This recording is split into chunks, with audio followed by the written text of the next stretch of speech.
今年是移居大马的第6个年头了，有时想想，5年的时间换在别的欧洲国家都能拿到绿卡了吧？但因为马来西亚不是移民国家，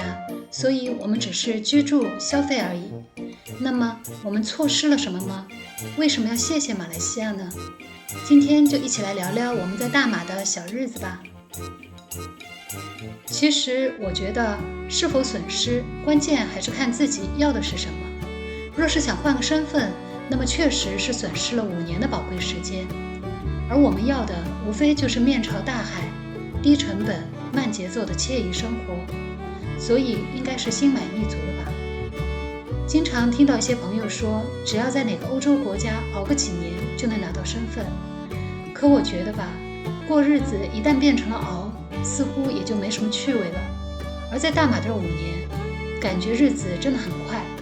其实还掺杂了疫情时期，但好像还是一眨眼就过了。最近网络上也时常看到有人说，很多人离开了马来西亚，可是从我周边来看，倒是觉得似乎有越来越多的人正在赶来大马的路上。离开的人是希望换个身份，那么在这里的时间自然就很浪费。而哪怕是纯消费也能一直住下去的，我觉得是真心喜欢马来西亚生活的人吧。那么为什么选马来西亚呢？其实有山有海慢节奏的城市，地图摊开来找找应该也不少，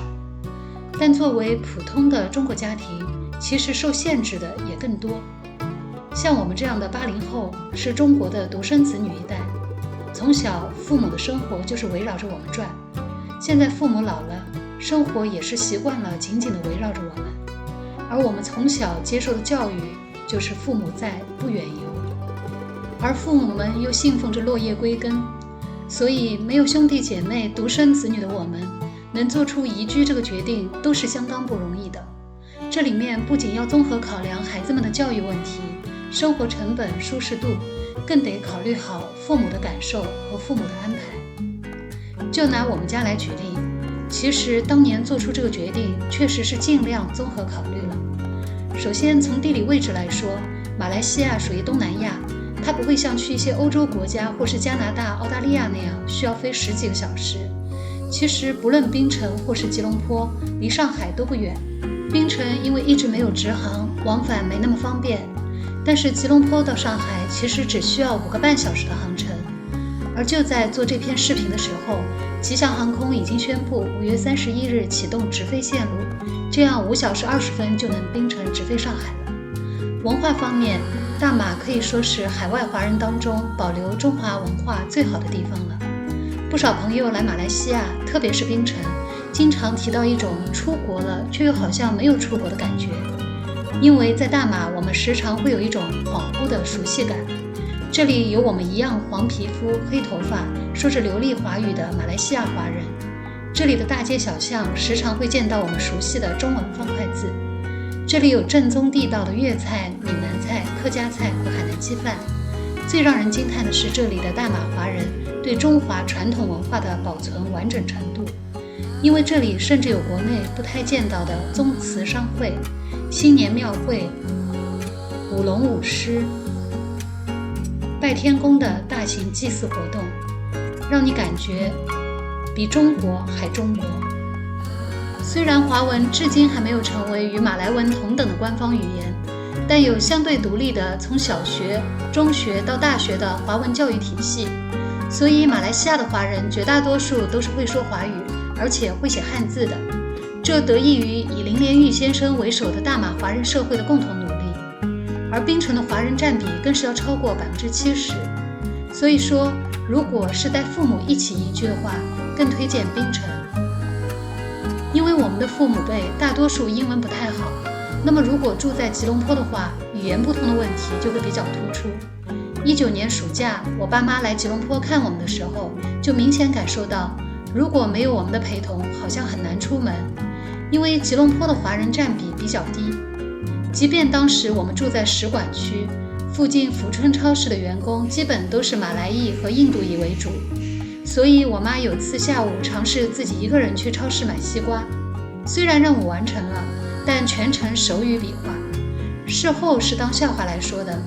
但我妈就也不太再愿意来吉隆坡了。而槟城对父母辈来说简直是太自由了，巴萨买菜，电器行买家电，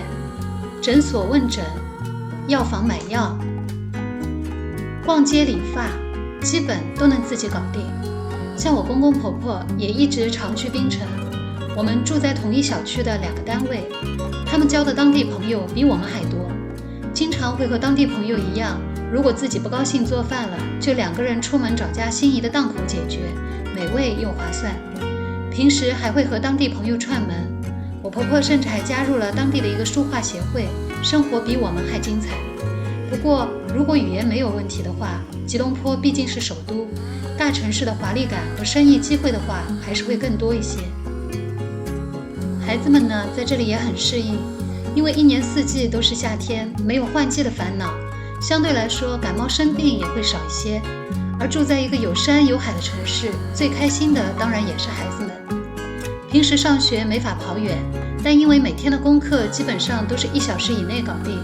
所以每天下午到傍晚的时间，小区游乐场和泳池都是孩子们嬉戏打闹的声音。到了周末，热季基本上都是水上乐园或是泡在商场里玩，雨季的话选择面就更为广泛，可以去组团 hiking， 可以海滩撒欢，也可以去小镇找当季的山竹榴莲。就这样，孩子们不知不觉中就长大了。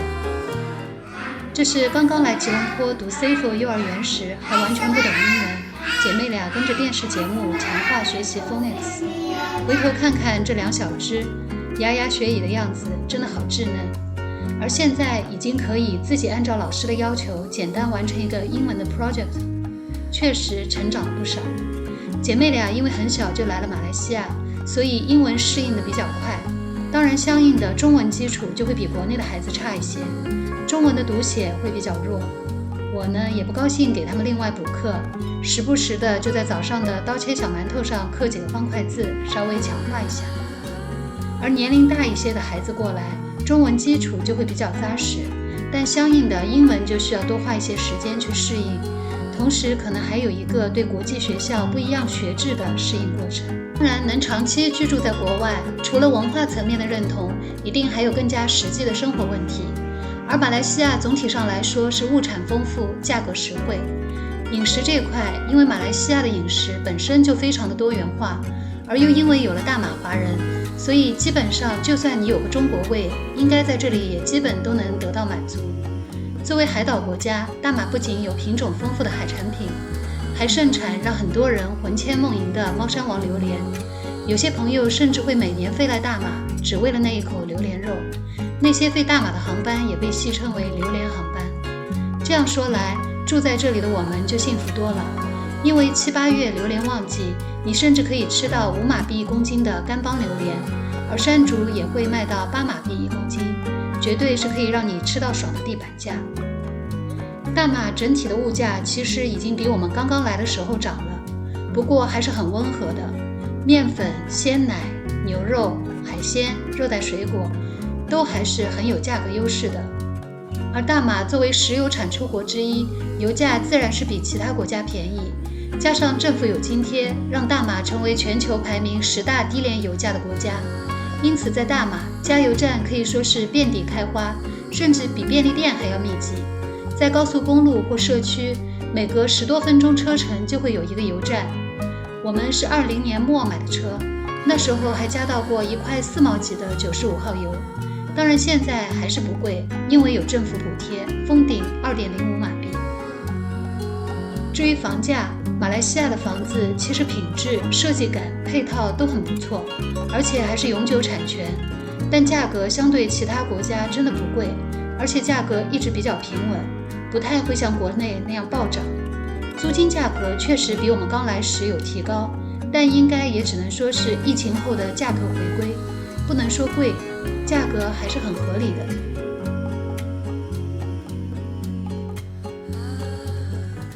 再说说气候，在没有冬秋只有盛夏的大马，全年温度基本在25到32度之间。虽说同在赤道地区，槟城因为临海，所以感觉比吉隆坡凉快很多。每年差不多3月份进入热季，没什么雨水，最高温度会到33、4度，所以基本上一整天都会感觉比较热。进入7月，热季就差不多结束了，而雨季的早晚温差变大，晚上睡觉不开空调也会很舒服。去年7月份回上海，又重新体验了一把上海的酷暑。不过4年没回家，感觉上海的气候也变了。7月的上海不仅热，竟然还湿，有点黄梅天的感觉。而9月份的槟城，一天几场雨，在家里门窗打开，甚至有点一阵秋雨一阵凉的感觉，很难想象自己身处赤道。所以虽然说是四季如夏的地方，其实只要你不在太阳底下暴晒，体感还是很舒服的。最后说说大马华人的热情，暂且不说外国人对华人的态度，就我们自己在国内也早就习惯了那种事不关己的冷漠，而到了大马后，突然体验到了久违的热情。比如说初来乍到时，我婆婆询问邻居最近巴刹的位置，而邻居就不嫌麻烦，一路走一路介绍，直接陪她走去了那里。其实车程并不近，需要半个小时。再比如说对门的 uncle auntie 一家，经常是买榴莲多买一个送我们，做甜汤也是多做一份让我们尝尝。所以基本上可以说，大马华人是海外华人中对中国人最为友好的。其实也不仅仅是华人，马来裔和印度裔见到我们一样也是很友善，碰到性格特别活泼的，还总是想学一句简单的中文来表达他的友好。这些看似一些小小的事情，却会在不经意间在你的心底留下一朵朵大大的涟漪。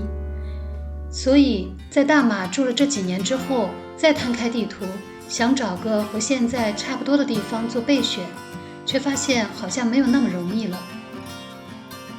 这2天发现了一首几年前传唱的马来西亚本土原创歌曲，其实这是一首宣扬3大种族一家亲的爱国歌曲。